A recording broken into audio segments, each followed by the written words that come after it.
Assalamu alaikum. Hope you are doing well.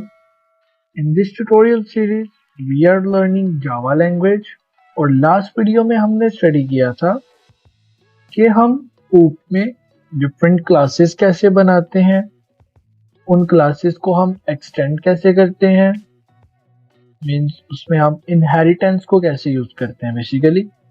और इस video में हम स्टडी करेंगे पॉलीमॉर्फिज्म को। अब पॉलीमॉर्फिज्म हमारे पास जो है दो टाइप की पॉलीमॉर्फिज्म है। इसमें एक रन टाइम पॉलीमॉर्फिज्म आ जाती है और एक हमारे पास कंपाइल टाइम पॉलीमॉर्फिज्म होती है। अब इन दोनों में डिफरेंस क्या है? लेट्स सपोज मैं इस क्लास में आता हूँ, वो आवे क्लास में, जिसको मैंने एक्सटेंड किया है पेरेंट क्लास फोन से। अब इसमें हमारे पास ऑलरेडी एक सुपर कंस्ट्रक्टर अवेलेबल है। अब इसके अंदर मैं एक न्यू फंक्शन क्रिएट कर लेता हूँ। लेट्स सपोज मैं जो है ना इसमें एक फंक्शन क्रिएट करता हूँ ये चेक करने के लिए is this model supports Google और not. Let's suppose public boolean bool type, because हमें रिटर्न ट्रू या फॉल्स वैल्यू करनी है। Is supported Google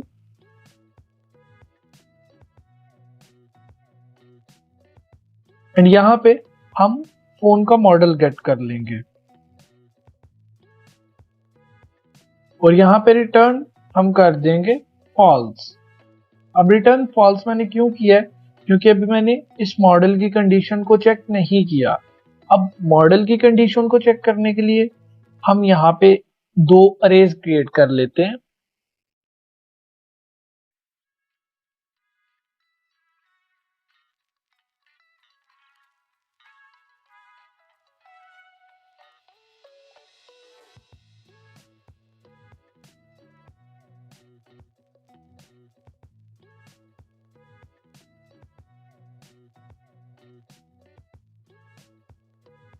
to be honest मुझे आइडिया नहीं है कि ये एक्चुअली मॉडल्स सपोर्ट करते हैं या नहीं। ये जस्ट मैं एग्जांपल के लिए आपको समझाने के लिए मैंने दो मॉडल्स कोई भी ऐड कर दिए हैं। अब यहाँ पे हमें चेक करना है कि जो मॉडल हम यहाँ पे पास कर रहे हैं वो गूगल को सपोर्ट करता है या नहीं। उसके लिए हम यहाँ पे फॉर ईच लूप यूज करेंगे। फॉर ईच लूप हमने ऑलरेडी अपने पिछले ट्यूटोरियल वीडियोस में स्टडी की है। अगर आपने अभी तक वो वीडियोस नहीं देखी तो आपको मेरे चैनल पे वो सारी वीडियोस अवेलेबल होंगी, आप उनको देख सकते हैं। और अभी तक अगर आपने मेरे चैनल को सब्सक्राइब नहीं किया तो चैनल को सब्सक्राइब करें और अपने फ्रेंड्स के साथ शेयर करें। अब वापस अपने टॉपिक पे आते हैं। फॉर ईच लूप यहाँ पे हम कैसे यूज कर सकते हैं? तो यहाँ पे हम डाटा टाइप क्रिएट करेंगे जिस डाटा टाइप की हमारी अरे है। तो वो स्ट्रिंग डाटा टाइप की अरे है, तो हम यहाँ पे स्ट्रिंग वेरिएबल क्रिएट कर लेंगे मॉडल एंड यहाँ पे साथ में हम अरे पास कर देंगे। ओके, यहाँ पे वो एरर दे रहा है कि हम मॉडल नाम का एक वेरिएबल ऑलरेडी बना चुके हैं तो दोबारा से नहीं बना सकते, तो मैं इसको जस्ट एम कह दूंगा और साथ ही साथ यहाँ पे मैं गूगल सपोर्टेड मॉडल्स अरे जो है यहाँ पे पास कर दूंगा। ये मेरी फॉर ईच लूप क्रिएट हो गई। हम इस फॉर ईच लूप पे चेक करेंगे कि ये जो मॉडल है इस अरे में अवेलेबल है या नहीं। तो उसके लिए हम यहाँ पे एक वेरिएबल क्रिएट कर लेंगे बूलियन डाटा टाइप का, जो कि हम इन रिटर्न पास करेंगे।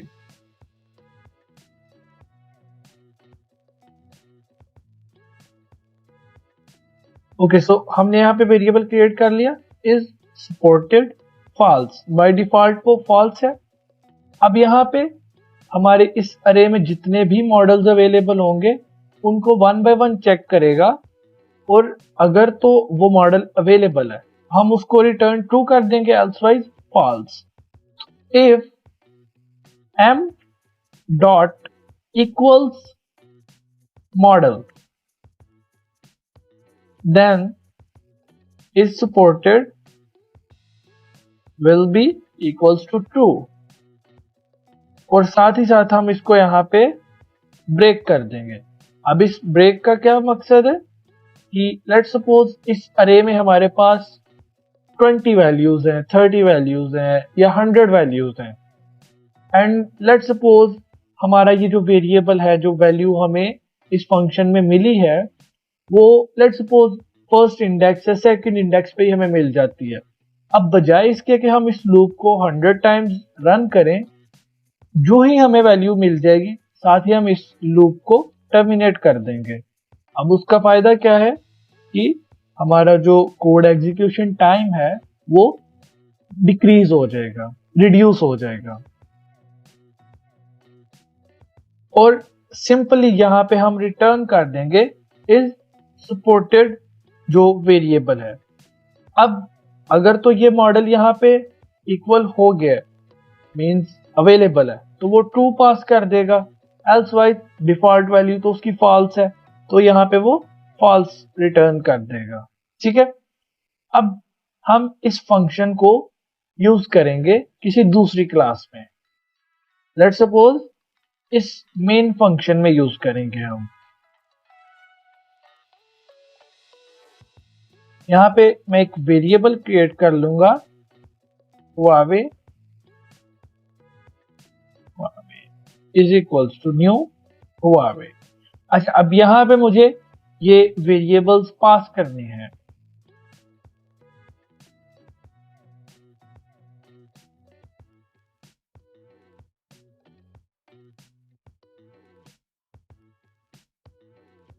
ओके, यहाँ पे मैंने हुआवे नाम का एक वेरिएबल क्रिएट कर लिया। अब चेक करना है कि वो गूगल को सपोर्ट करता है या नहीं। सिंपली मैं करूंगा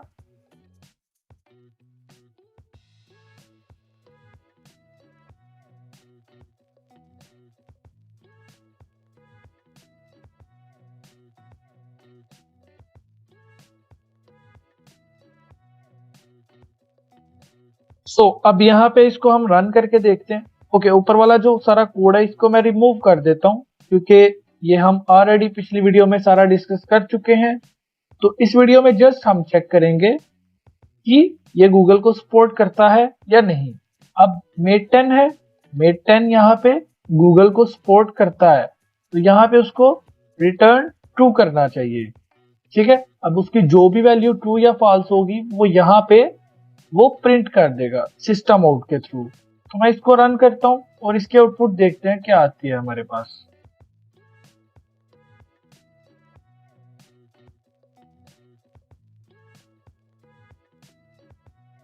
तो यहां पे आपने देखा is supported by Google true. Let's suppose यहां पे मैं जो है ना इसका मॉडल चेंज कर देता हूं और अब इसको दोबारा रन करता हूं।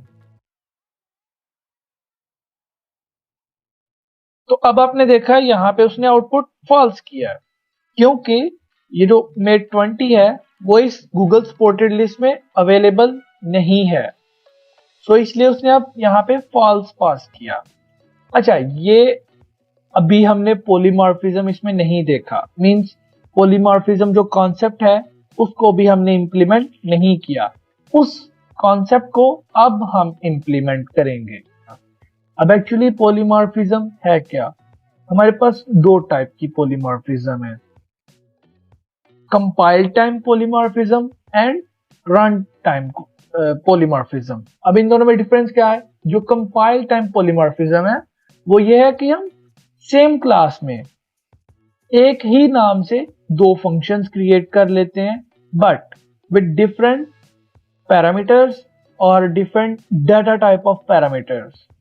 इस तरह से हम दो अलग फंक्शंस सेम नाम से बना सकते हैं। इसको कहते हैं कंपाइल टाइम पॉलीमॉर्फिज्म।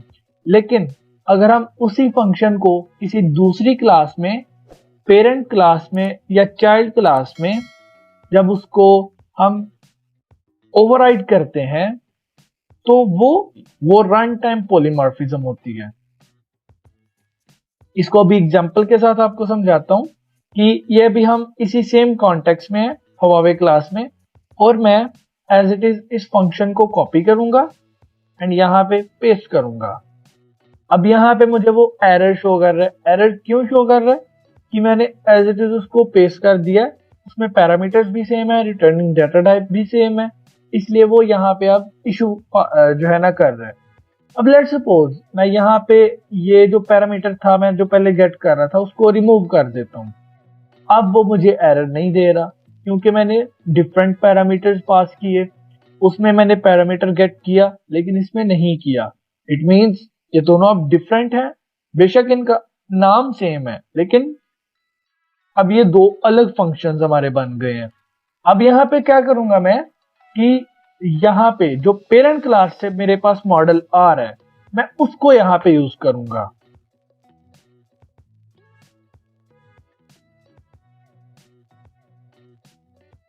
तो यहाँ पे आप देखें मैंने सुपर जो हमारा कीवर्ड है सुपर उसके थ्रू अपना जो मॉडल है उसको गेट कर लिया, क्योंकि यहाँ पे जब हम इसका एक ऑब्जेक्ट क्रिएट करते हैं तो उसके पैरामीटर्स पास कर रहे हैं जो कि पैरामीटर्स हमारे इसकी पेरेंट क्लास में स्टोर हो जाते हैं फोन में, और उनको हम चाइल्ड क्लास में गेट कर सकते हैं इस सुपर कीवर्ड के थ्रू।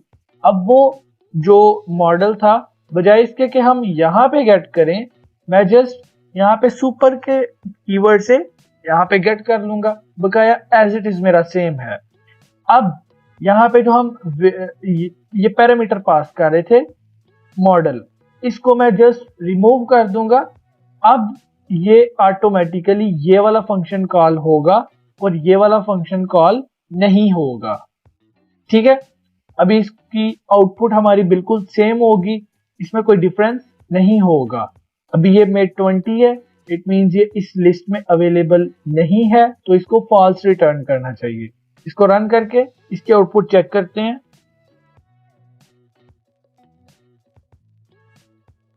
यहां पे आपने देखा फॉल्स। अब जो ही मैं इसको 10 करूंगा, अब इसको ट्रू प्रिंट करना चाहिए, क्योंकि जो मेड 10 है वो हमारी हवावे में जो गूगल सपोर्टेड लिस्ट है उसमें अवेलेबल है। यहाँ पे आपने देखा अब उसने इसको ट्रू प्रिंट किया। अब ये थी हमारी कंपाइल टाइम पॉलीमॉर्फिज्म। इसको मैं यहाँ पे कमेंट कर देता हूं।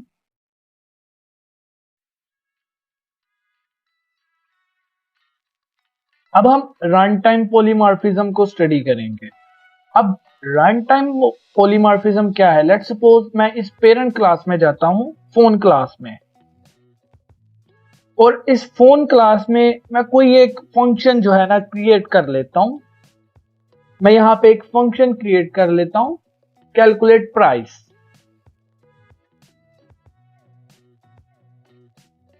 और इसको मैं रिटर्न कर दूंगा इंटीजर डाटा टाइप, क्योंकि प्राइस है, प्राइस इंट में होगी तो उसको मैं इंट में रिटर्न कर दूंगा। अब यहाँ पे मैं फ्लोट या डबल भी ले सकता हूं, बट अपनी चॉइस है। जस्ट टेस्टिंग के लिए हम यहाँ पे इंट ले लेंगे, कैलकुलेट प्राइस।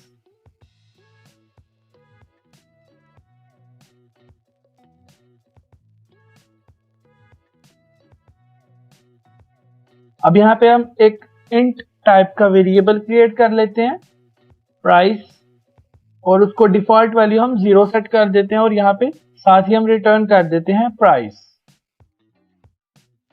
अब यहाँ पे प्राइस हम कैलकुलेट करेंगे किन दो फैक्टर्स की बेस पे? मेमोरी एंड स्टोरेज की बेस पे। लेट्स सपोज हम जो है ना इसको वैसे एक जनरल सा फार्मूला बना लेते हैं, या price equals to memory multiplied bye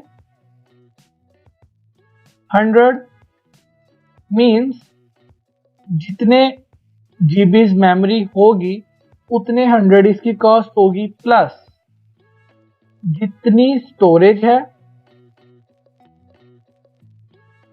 storage multiplied by 50। जितनी स्टोरेज है उसको मल्टीप्लाई करें 50 से, और जितनी मेमोरी है उसको मल्टीप्लाई करें 100 से, एंड उनको प्लस कर दे और वो हमारी फाइनल प्राइस आ जाएगी।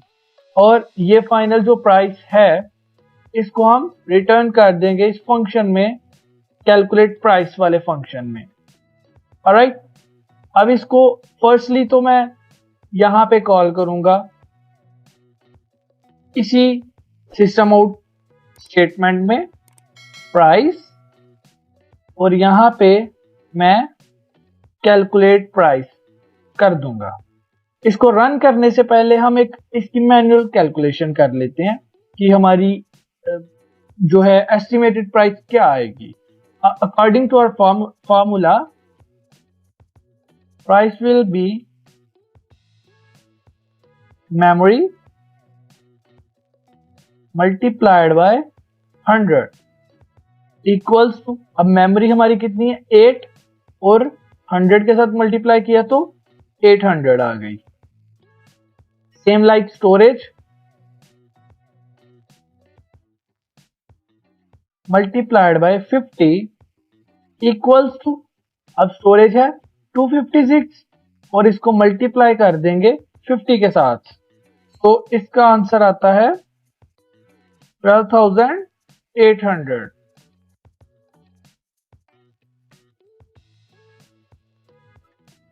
अब इन दोनों को प्लस करेंगे तो ये 13,600 बन जाते हैं।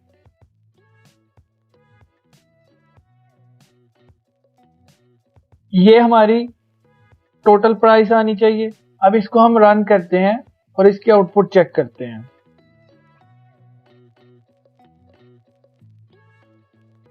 So according to our manual calculation it's true, means हमारा मैथमेटिक्स भी थोड़ा थोड़ा ठीक है।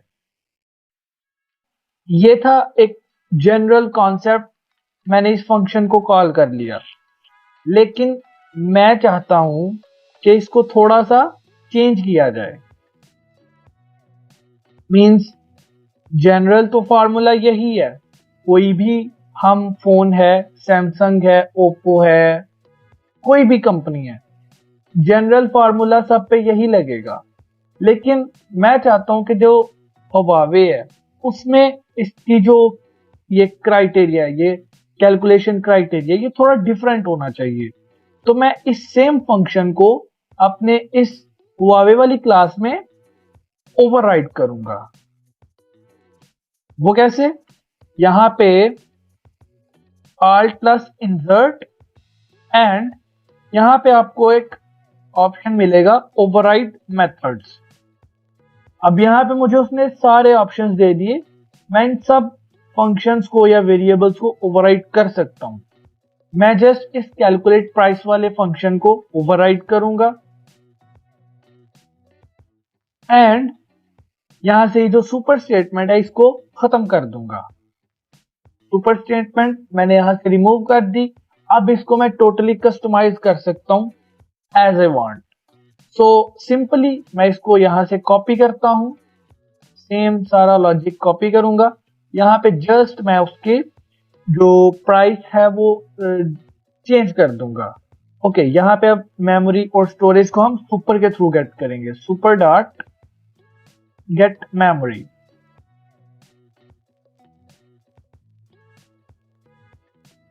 सुपर डॉट गेट स्टोरेज, और यहां पे अब इसकी मैं लेट्स सपोज प्राइस थोड़ी सी इंक्रीज कर देता हूं 200 एंड इसको मैं कर देता हूं 100।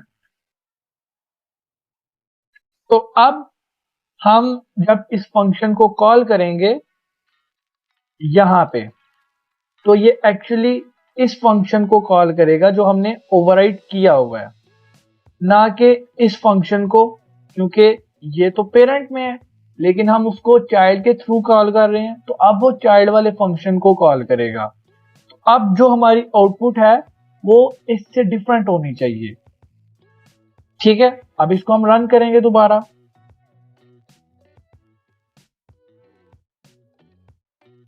सो यहां पे आपने देखा प्राइस 27,200।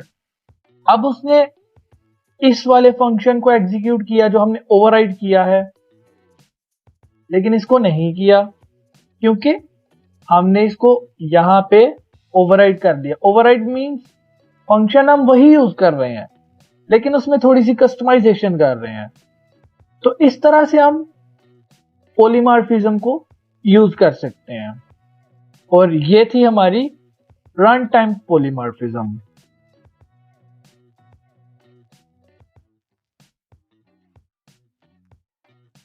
ओके, अब यहां पे हमारे पास एक और कॉन्सेप्ट होता है फाइनल। मींस हम अपने वेरिएबल्स को या ऑब्जेक्ट्स को फाइनल क्रिएट कर लेते हैं। अब जब वो फाइनल क्रिएट कर लेते हैं हम कोई भी वेरिएबल, तो उसको हम जो फर्स्ट टाइम इनिशियलाइज कर दिया उसके बाद हम उसकी वैल्यू को चेंज नहीं कर सकते, उसकी वैल्यू अपडेट नहीं कर सकते, वो वैल्यू फिक्स हो जाती है। और ये हम उस वक्त यूज करते हैं जब हमने कुछ ग्लोबल वेरिएबल्स को डिफाइन करना होता है जिनको हम बाद में चेंज ना कर सकें, तो वहां पे हम यूज करते हैं फाइनल वेरिएबल। अब एक छोटी सी एग्जांपल के लिए मैं आपको समझा भी देता हूं। लेट्स सपोज मैं यहाँ पे एक वेरिएबल क्रिएट कर लेता हूं, इंट प्राइस, एंड इसको मैं प्राइस कह देता हूं 0। अब इसकी प्राइस मैंने सेट कर दी 0। अब मैं चाहूं तो इसकी प्राइस किसी भी फंक्शन में किसी भी पॉइंट पे चेंज कर सकता हूं। लेट्स सपोज मैं ये जो सपोर्टेड फंक्शन वाला है गूगल वाला, इसमें मैं प्राइस को चेंज करता हूं। Price will be equals to 100। अब यहाँ पे प्राइस मैंने चेंज कर दी, हो गई। लेकिन अगर मैं इसको फाइनल कर दूंगा कि इसकी फाइनल प्राइस 0 है, अब ये चेंजेबल नहीं है। अब यहाँ पे उसने मुझे एरर दे दिया। अब वो कह रहा है मेक प्राइस नॉट फाइनल, कि अगर मुझे प्राइस चेंज करनी है तो उसको नॉट फाइनल करूं, अदरवाइज मैं उसकी वैल्यू चेंज नहीं कर सकता। तो इसके अंदर हमने पॉलीमॉर्फिज्म के कॉन्सेप्ट को बहुत डीपली स्टडी किया है। इंशाल्लाह नेक्स्ट वीडियो में आपको मैं एक टास्क दूंगा ऑब्जेक्ट ओरिएंटेड का, जो हमने इन 3 ट्यूटोरियल्स में ऊप के 3 जो ट्यूटोरियल वीडियोस हैं उनमें स्टडी किया, और साथ ही साथ उसका सॉल्यूशन भी आपको प्रोवाइड करूंगा। अभी तक अगर आपने मेरे चैनल को सब्सक्राइब नहीं किया तो चैनल को सब्सक्राइब करें और अपने इंटरेस्टेड फ्रेंड्स के साथ शेयर करें। Thank you, Allah Hafiz.